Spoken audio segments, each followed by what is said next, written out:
Welcome to the Edufaith Essentials podcast. Edufaith Essentials is an educational podcast that provides essential information, resources, and tips about education, leadership, and topics about diverse learners. Diverse learners include students with disabilities who receive services under Section 504 or the Individuals with Disabilities Education Act, response to intervention and the multi-tiered system of support, English speakers of other languages, and related diverse learner categories. Edufaith Essentials' mission is to bring positive awareness and promote equity and inclusion in education by sharing information and topics about non-traditional learners. Edufaith Essentials' goal is to restore faith in education one student at a time by empowering listeners with knowledge, because we all know that knowledge is power, so let's be powerful. I am your host, Dr. Nakia, sending you good vibes and thanking you for joining me for another episode of the Edufaith Essentials podcast.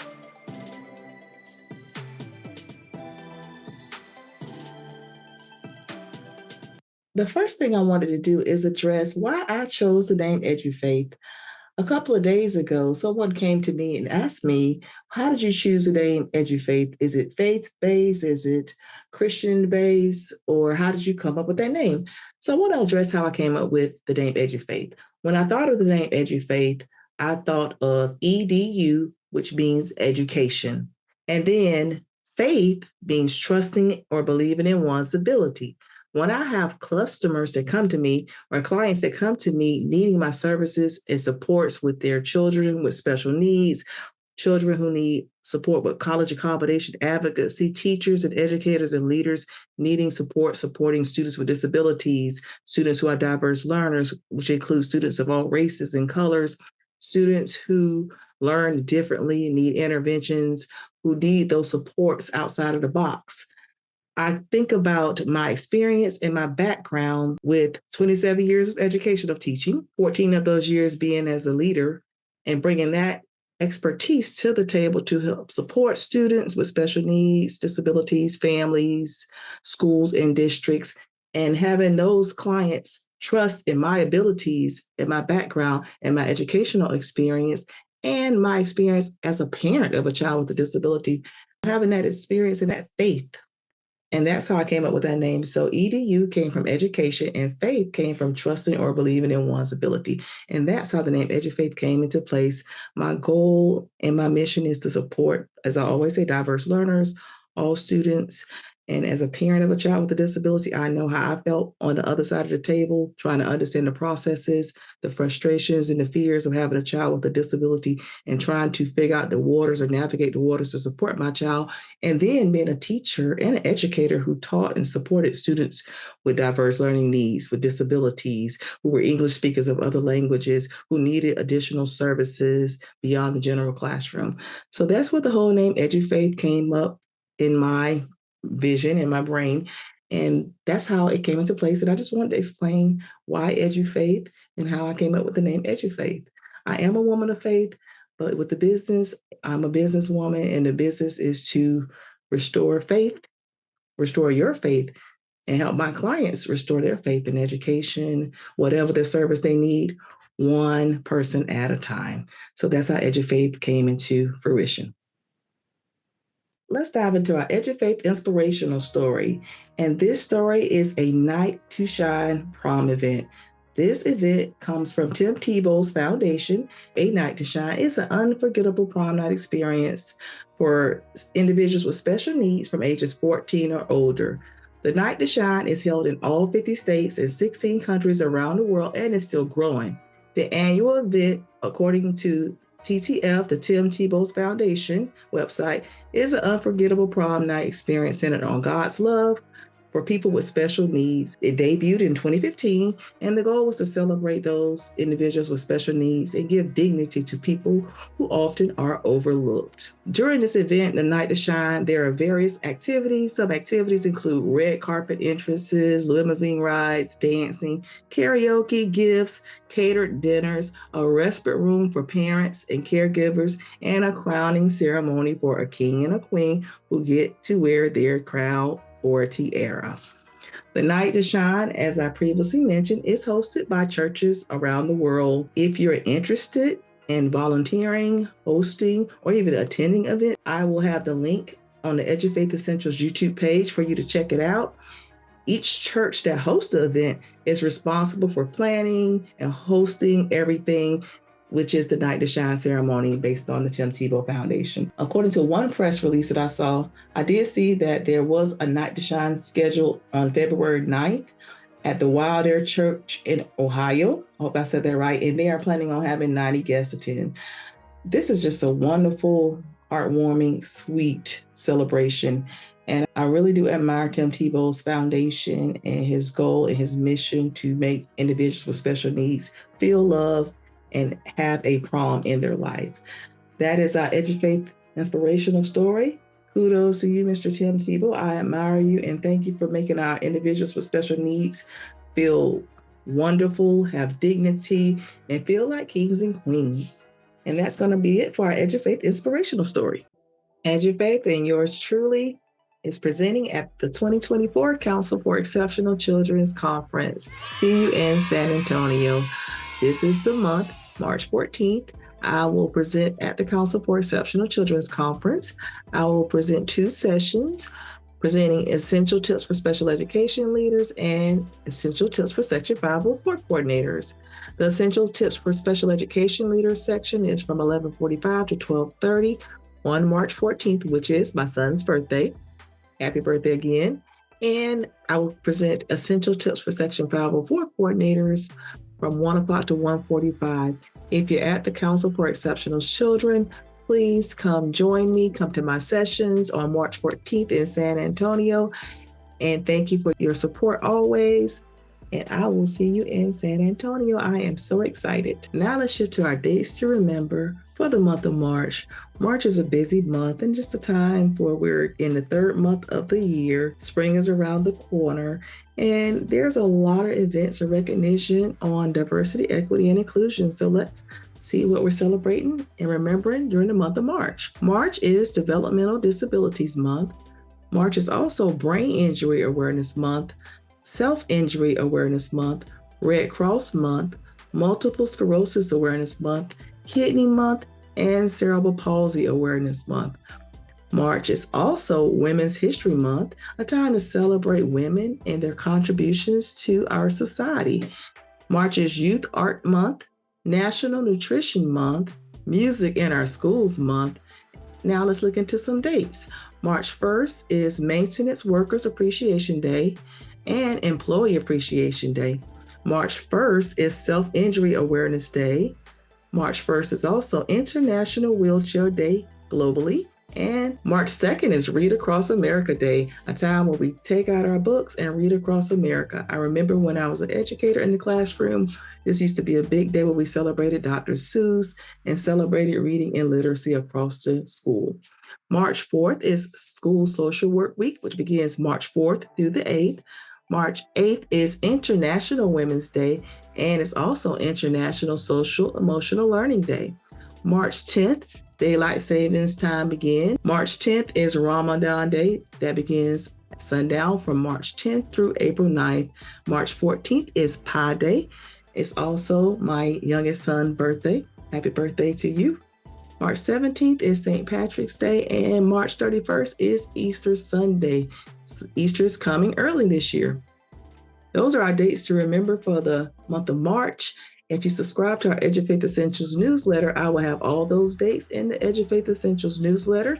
Just go to www.edufaithconsulting.com, which will be on the Edufaith Essentials YouTube page. And if you go there, scroll down and subscribe, you can get the newsletter, and the newsletter will have all the dates, some essential tips, and other pertinent information monthly to you, as well as some of my information, because I have begun blogging and just providing tips and resources and information to parents, educators, and leaders. So I started my blog on my website as well. So you'll get those blogs and see what's happening in Edufaith's world. Now it's time for some essential news.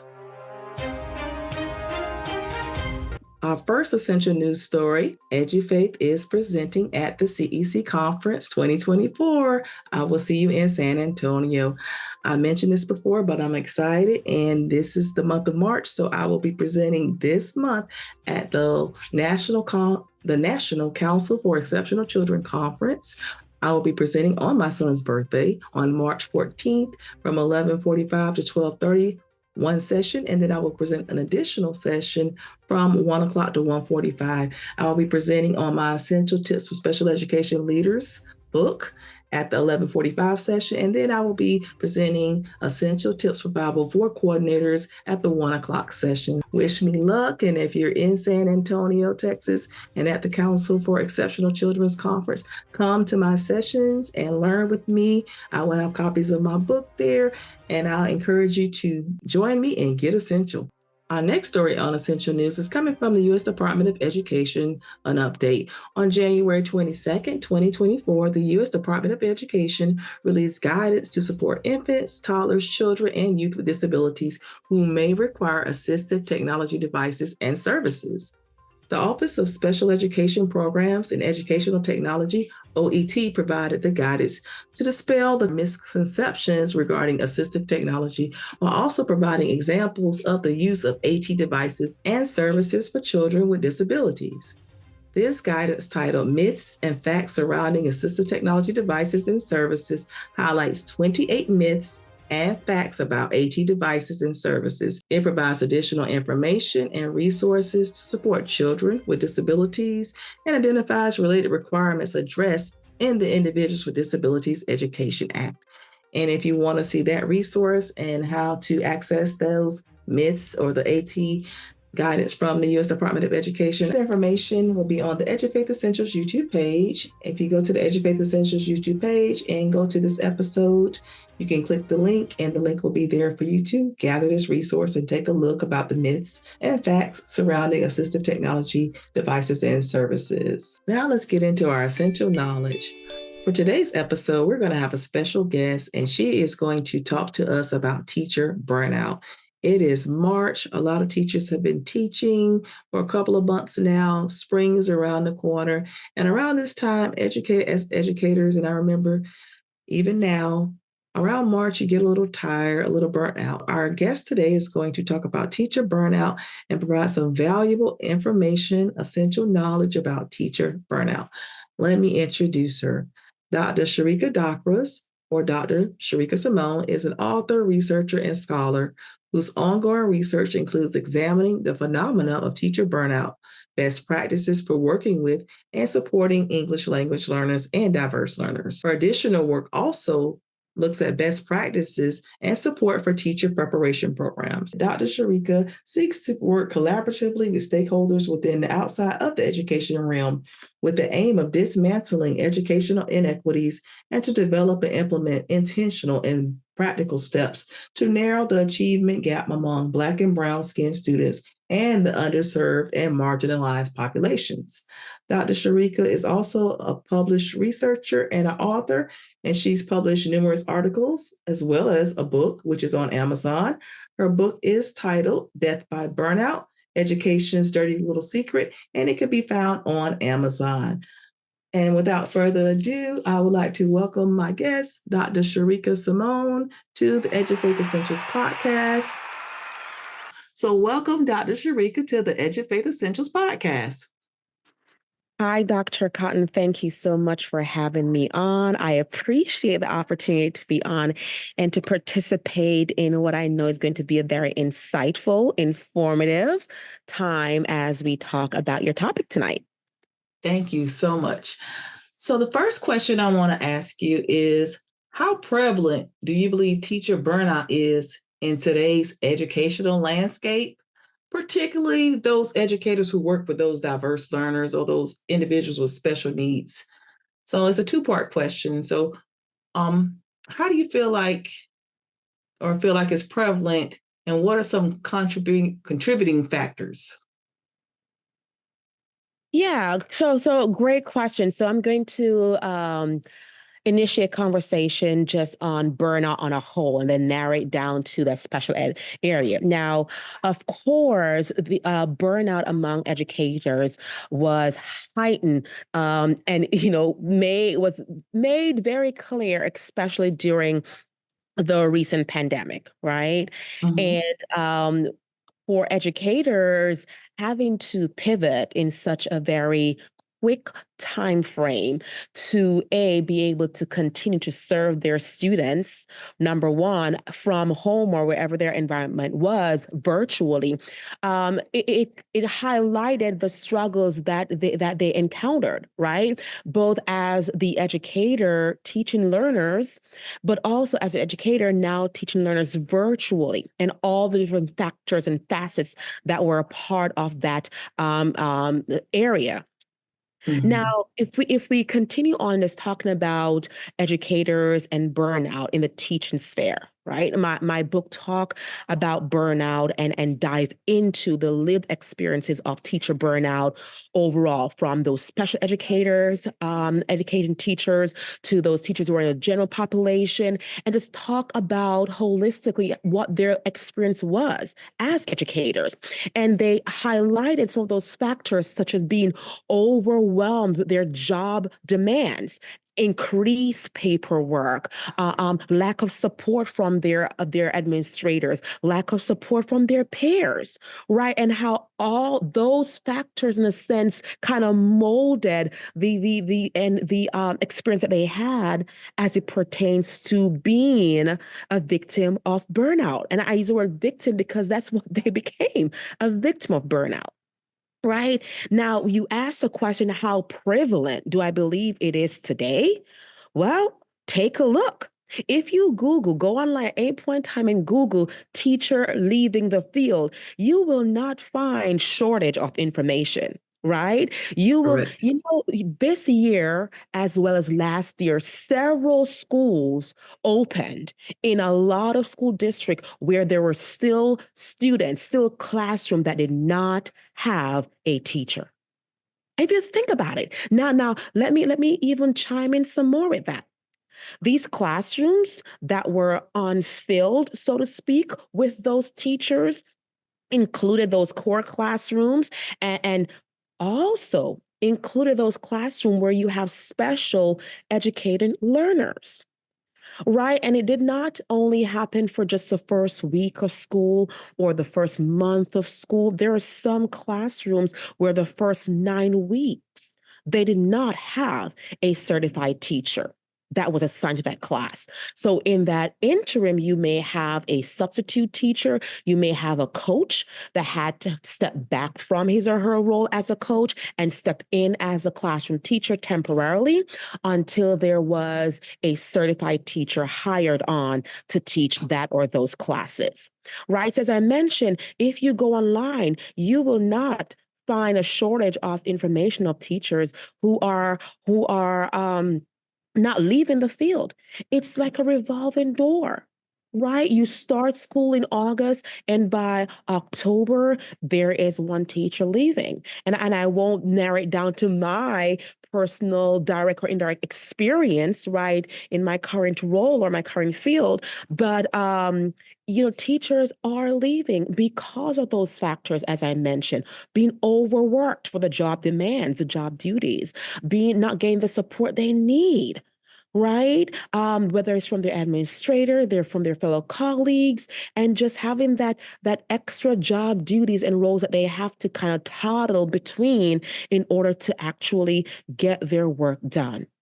Now, you brought the question as it pertains to special education. And before I get there, a recent study that was conducted by Rand Corporation and looked at American Educator Panel, right?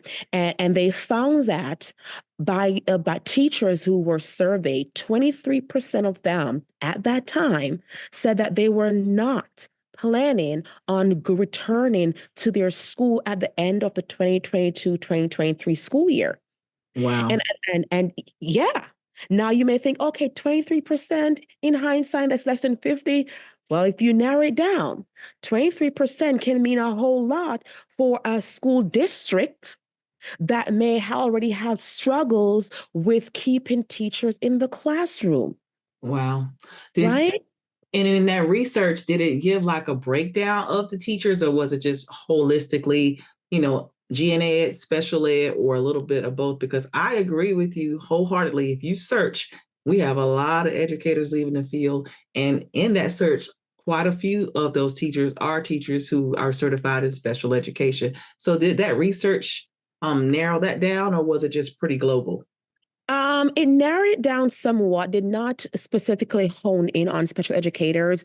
It looked a lot on gender and ethnicity. So it found that female teachers reported significantly higher rates of job-related stress, which leads into burnout, because after a while, frequent occurrence of stressful factors in the environment develops into those burnout symptoms. So teachers were on the higher end. And one can say, well, that is because there are more female teachers than male teachers. But once again, this was not just a small, low-scale study. This was a wide population that was surveyed.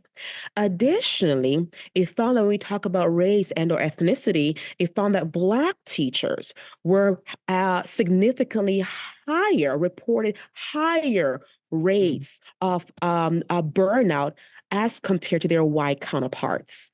Now, once again, we can even hone in more on this to say, well, if you think about it and think about the population or the environment or the particular area of the school district where you may find more Black teachers are going to be in those low socioeconomic environment and communities, right?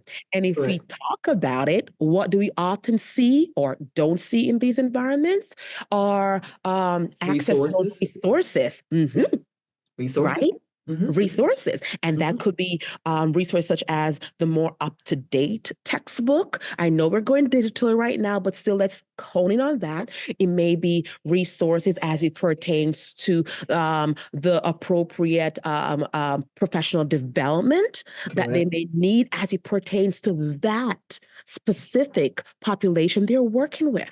It cannot Technology. Yes. technology. Yes. Mhm. Right? Mhm. So they talk about Black teachers being significantly higher with burnout than their white counterparts.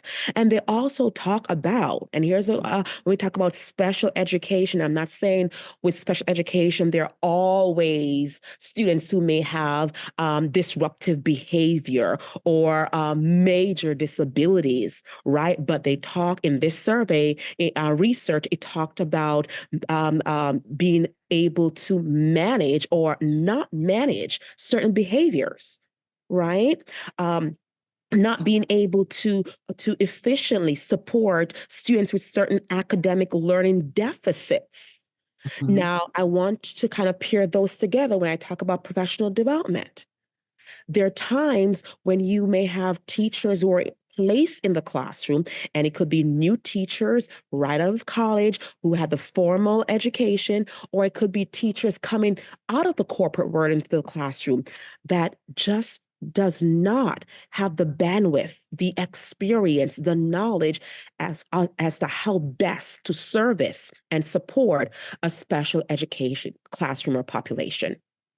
Correct. Along with the workload, the extra workload that special educators have versus the gen ed workload, even though all teachers have a monumental workload, like you said, of paperwork and things like that. And as I shift to my next question, you kind of answered it. I was going to ask you what external factors Yeah. contribute to teacher burnout, but you did mention lack of support, lack of administration support. Could you recap those one more time? Yeah, yeah, and what I'm going to share with you as to what was sparse out of this survey, one of the many out there that also supports what I share in my book. Those big threes, I call them, the increased workload that teachers have, and especially as you mentioned, special education teachers, the lack of support from their administrators, and it could be ranging from support with professional development, line that up along that spectrum, and also the lack of support that they may not necessarily get from their peers, whether it's a part of just, hey, I'm trying to live here, I'm trying to keep my head above water, and I can't even support myself, much less support others, right?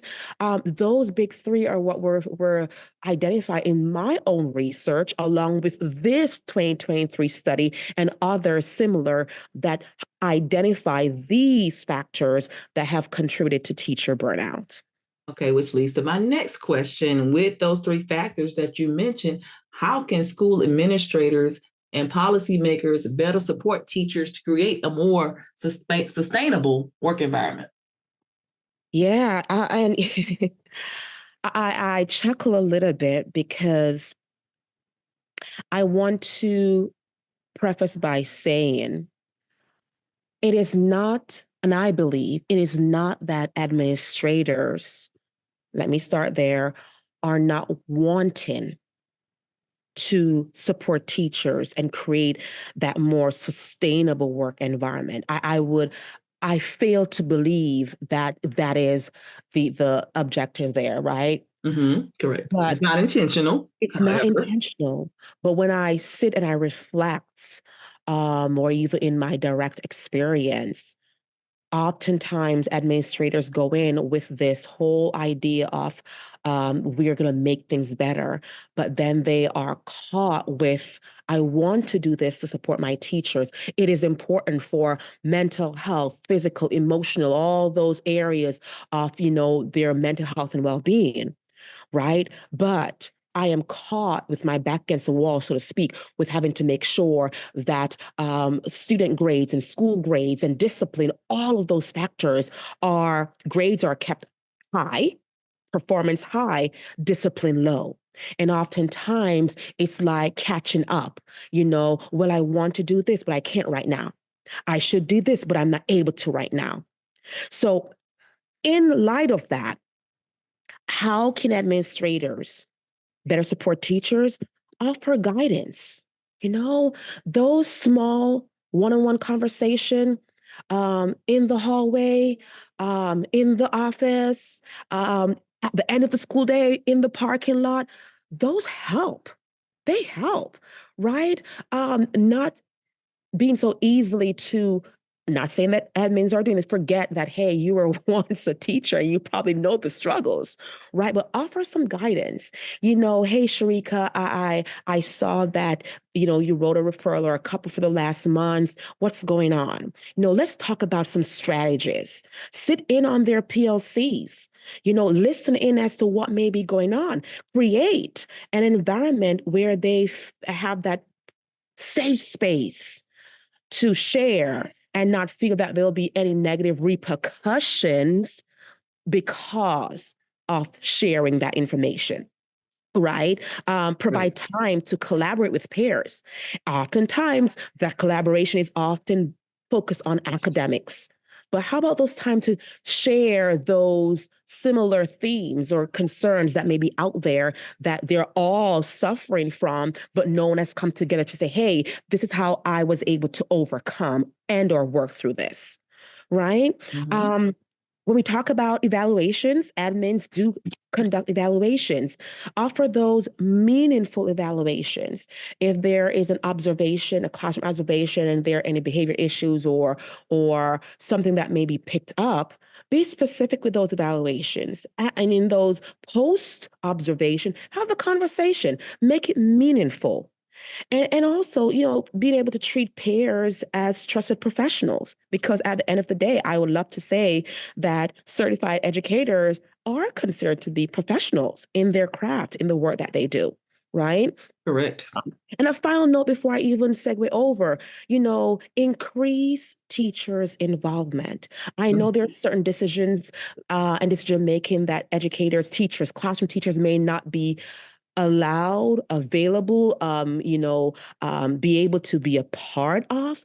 But Mhm. for those decisions that teachers' voices can be and would be impactful, bring them to the table. They're the one living it. Hear their input, hear the suggestions, and you will find that these suggestions and input will make a difference. I like that. So let them be a part of the solution. So just Yeah. to recap, you said wellness checks. So as leaders, take some time, check on your teachers' wellness. I know that we have a lot going on, but you do have to pour into your teachers and let them know that you have a connection and a relationship with them beyond just professional, just checking on them. Then I heard you say offer strategies and advice, particularly with teachers who are having those behavior issues. So instead of overcorrecting, offer some strategies, offer some advice, almost like become a coach versus their you become their instructional leader and a coach. So I heard you say coach those teachers to hone in on those skills and strengthen those weaknesses. I also heard you say professional development is very important for teachers. Then I also heard treat teachers with respect and professionally and allow them to be part of the solutions. So giving them some leadership and some ownership. And then is there anything else that I missed? Yeah, and as I mentioned, you talked about involvement, creating that positive culture and that positive space. But you got everything. You definitely got everything that was mentioned earlier. Okay, perfect. And then what 2 or 3 tips would you provide educators or leaders who are working with students with disabilities or just any student? I even say diverse learners because, all students are diverse. No one is the same. So, what are 2 or 3 tips that you would provide to educators and leaders to combat or support or mitigate burnout? I know you gave just these last recommendations were for our leaders. So what would you tell teachers to do differently to mitigate burnout? Maybe 2 or 3 things. And then you kind of mentioned the leaders, but if you want to recap and provide something else for leaders, that would be great.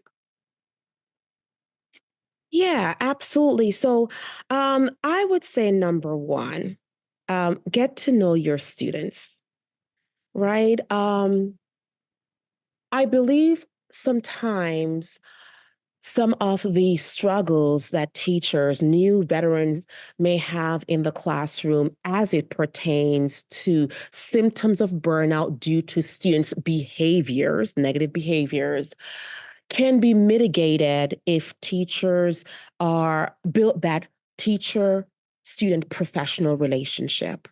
Getting to know your learners, not just by their first name, their ID number, or their grade for your class, or any other passed down information that you may have heard from another teacher the year prior or in current year.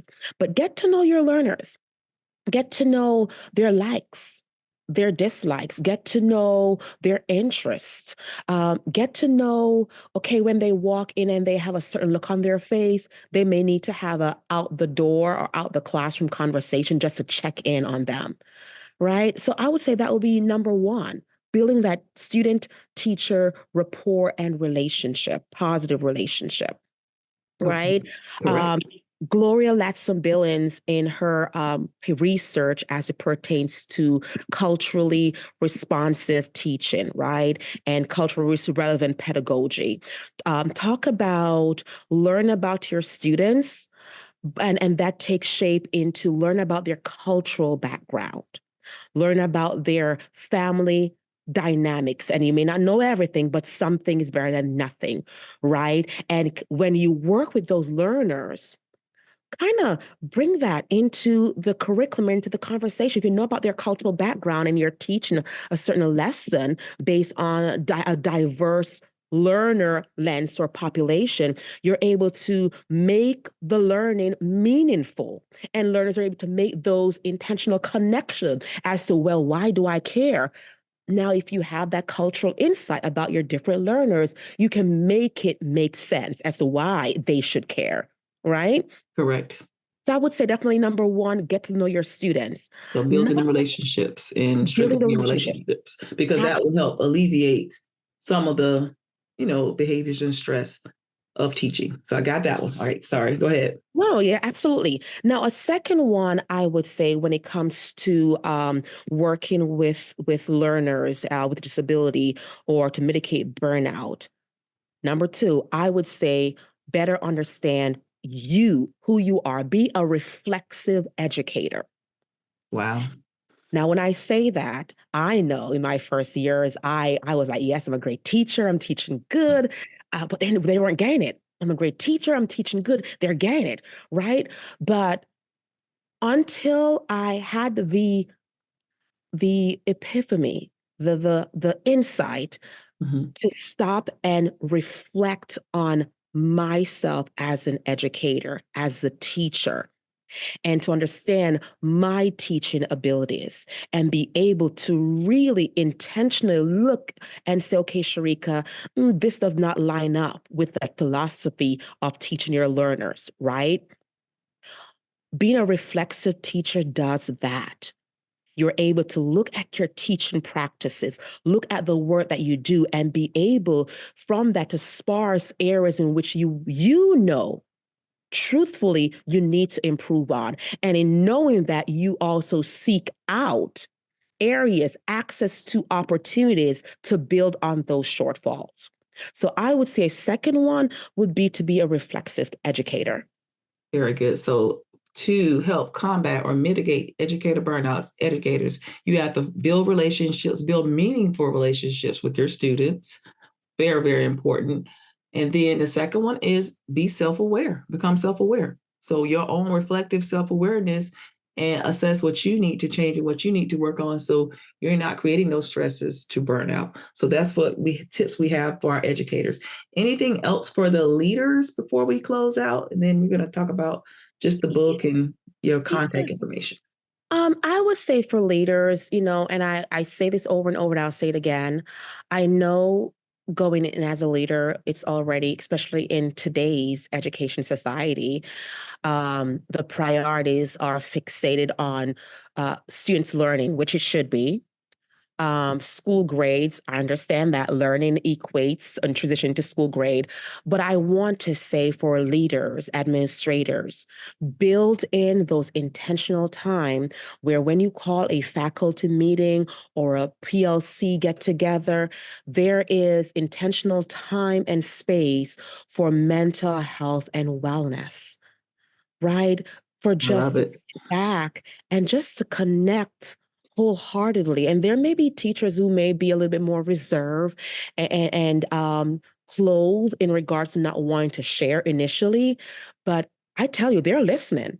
And they may not share in the whole group, but they may share with their colleagues, their peer teacher, or their side partners in the classroom or across the room. They may share, but provide that environment where they feel comfortable to share, where there is a cohesiveness, a community building of sort, a cohesiveness where teachers feel encouraged and And trust empowered. you.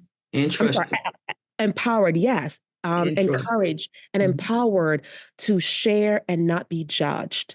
So I feel that administrators being able to open the door to that ability from day one will set the stage for a school year where teachers want to come to work. They feel belonged I love in that. that So environment. basically, mental health matters, and leaders, you have to focus on your teacher holistic mental health, their holistic health, and they have to trust you and know that they have a great foundational relationship with you so they can navigate the waters of educating and teaching and working with students and all the teacher duties.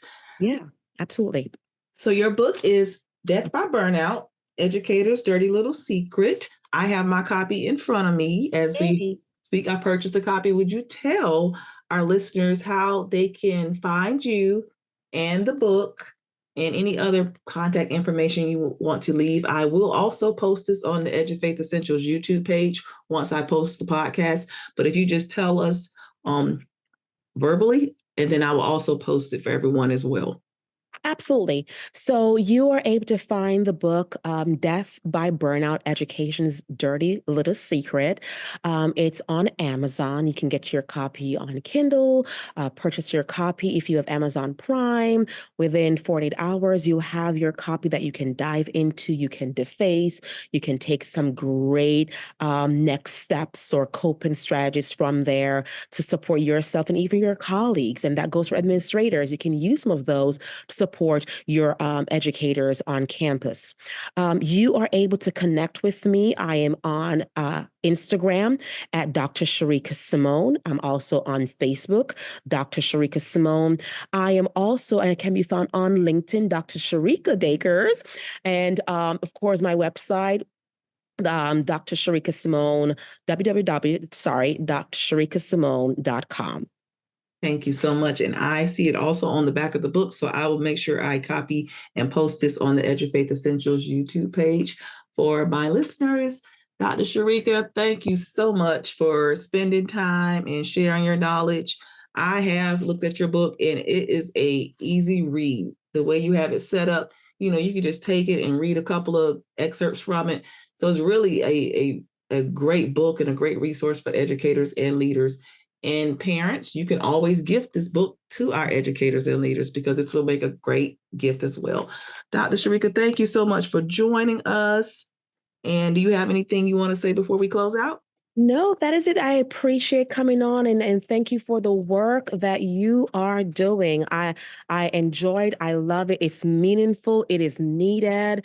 And I am available anytime you need to have an extra voice I or love you for that. I'm here. I'm here. But thank you once again for having me and have a wonderful, wonderful rest of your night. Thank you so much for being here. And you know I love you for that and love you for always supporting me. Absolutely. Have a good one. All right, have a good evening. Thank you. To contact and follow Dr. Sherika, we have the information here on our screen, and we also mention it on the podcast, and it will be on the Edufaith Essentials YouTube page. Today, we do have an Edufaith mail letter, and this letter came from a grandmother, and she wrote me because she has a granddaughter who is visually impaired, and the granddaughter has had a lot of medical care, and she's looking into getting her granddaughter into the local school to start school. And she asked me what were some options and how should she go about getting her granddaughter into school, where she can get those services, and then making sure that she's safe and what services are available for her granddaughter. I want to start off by talking about the services that are available for visually impaired students, depending on the intensity of the deficit or the weakness with the vision. Students who have or require vision impairment services, they can either get a Section 504 plan, and that would give them general accommodations within the classroom, in the regular education classroom, which is accommodations given by the general education teacher, or a student based on the level of the deficit, they can qualify for an individual education plan. And the individual education plan will be required if that child needs specialized services to help serve or support her vision impairment. And with the individual education plan, that will provide some goals related to the vision impairment and other intensive services with a special education teacher to help push in and provide a level of support and services for the student or for your granddaughter based on the vision impairment. Those are the options that you can look at into the school setting. As far as services, depending on how well she's doing, those are the two services you can get. In order to get those, you do need to provide some type of information to the school about the vision impairment. And so the team can meet and determine how to support her or best support the student. Another option, if she is unable to come into the building, is hospital homebound services. Hospital homebound services are services for students who are medically fragile, and they're too medically fragile because of a condition to enter the school building. So there's a teacher, we call a hospital homebound teacher, who goes into the home and provide instruction and honor those IEP goals and objectives for students in the home environment when they are medically fragile and cannot attend school. And usually they receive services based on an IEP team meeting, and they can get services 3 hours per week. And it's not only a special education service, it's also a gen ed service. So hospital homebound services is a service for a student, whether they have an individual education plan or not. But the purpose of the service is to provide that instruction in the home because the child is too sick to come to school. So that's the other option for your granddaughter if she is unable to physically come in the school building. Maybe she's immune compromised or something like that. But those are your options. Going to the school, making sure you on the application when you enroll her or you notify her teacher if she's already in school that she requires those services and that she has a vision impairment, providing the documentation that the school requests, usually medical information, and then determining what supports you want with either hospital homebound services, a Section 504 plan, or individual education plan for the student. That's my response and my advice. And I recognize that I always want to let parents know or anyone know, honor the district policy. So whatever they ask for, try to provide it so that you can get those services in a timely manner. And that will be it for our essential advice. And I wish you the best of luck with your granddaughter. And please write me back and let me know how it's going and what did you decide for her. The last podcast, we talked about setting goals and being intentional with goals. And I mentioned some goals that I had for 2024. I want to use this portion of the podcast just to kind of reiterate those goals and get your support as I try to accomplish my goals for 2024. The first thing I mentioned earlier during our essential news is that I'll be presenting at the Council for Exceptional Children's Conference. I'll be presenting 2 books this year. and I'm asking you to send me some positive vibes. I do a great job presenting, that I have a great turnout, and that I'm really able to connect and help others as I present through the conference. I will let you know how it goes on the next episode. In the meantime, send me positive vibes, and I look forward to giving you some feedback and letting you know how it went. This year, I have now started an Edufaith Essentials monthly newsletter, and I have started blogging. This gives me an opportunity to share thoughts and share information and even get and converse back and forth with my website subscribers. In order to be a part of the newsletter and blog, I'm going to encourage you to get Essential, and I need you to go to www.edufaithconsulting.com. That is www.edufaithconsulting.com. Go to the edufaithconsulting.com webpage, scroll down to the bottom, enter your email address, and you are subscribed. Those individuals who subscribe during the month of March, you will be entered into a drawing, and I'll be pulling names from those emails, and you could be one of 3 winners, a $40 Amazon gift card. And I'll be doing that drawing on March 31st, so stay tuned and subscribe because you could win. Everyone loves Amazon. And then I just want to thank you for everything you've done as far as supporting me. If you're not subscribed to the Edufaith Essentials YouTube page, please subscribe there also. I'm looking for subscribers there, but the main thing I want to encourage you to do is get Essential and make sure that you're linked in and you're getting the communication and information and what's happening with Edufaith. Definitely subscribe to the website and the YouTube page. I'm calling you to action. For today, I am not going to read a book excerpt. We're going to let this episode be about Dr. Sherika. I'm just going to show you that I have a variety of books and resources and essential tips to help support any individual, support diverse learners. I want to encourage you to grab a copy and get Essential. The words of wisdom for today as we reflect on teacher burnout and how we can continue to help support educators and help diffuse the burnout and encourage educators to include strategies or participate in strategies just going to keep them strong because our children need them and they are our unsung heroes. So we want to make sure that we're taking care of our teachers and that we are providing those learning environments, those wonderful learning environments and supportive learning environments as parents to help to support our children and make our children better because it really does take a village. And with that, I'm going to move into our word of wisdom, which aligns with teacher burnout. And it says, care for your psyche, know thyself. For once we know ourselves, we may learn how to care for ourselves. And that's from Socrates. The other quote that I saw that was really good and went in line with everything we talked about today was from Maya Angelou. And it says, as you grow older, you will discover that you have 2 hands, one for helping yourself, the other for helping others. Those are some quotes I want to leave my educators with, and I also want to leave that to my parents as well. Overall, take time to take care of yourself. If you're an educator, a parent, a leader, we all need to practice self-care so we don't get burnt out and we continue to fill up our own buckets so we can fill up others' buckets. You've got mail. Now it's time for our essential advice, Ask Dr. Nakia, or share an inspirational story. I want to use this platform to support and spotlight fellow educators, families, and community members. If you have a question, want advice, or to share a wonderful inspirational story on this podcast, feel free to email me at edufaithforall@gmail.com. That is EDUFAITH4ALL@gmail.com. May read your letter, provide advice, or share your story on this podcast. Disclaimer, all listeners should adhere to district policies, follow protocols, remain ethical, and adhere to guidelines in the best interest of children. Edufaith Essentials does not assume responsibility or is legally responsible for anyone's actions based on information provided on this podcast. I want to encourage you to get Essential. Go to www.edufaithconsulting.com to see what Edufaith Educational Services has to offer. I have valuable resources, information, and a blog that you can subscribe to and find out more essential tips and resources.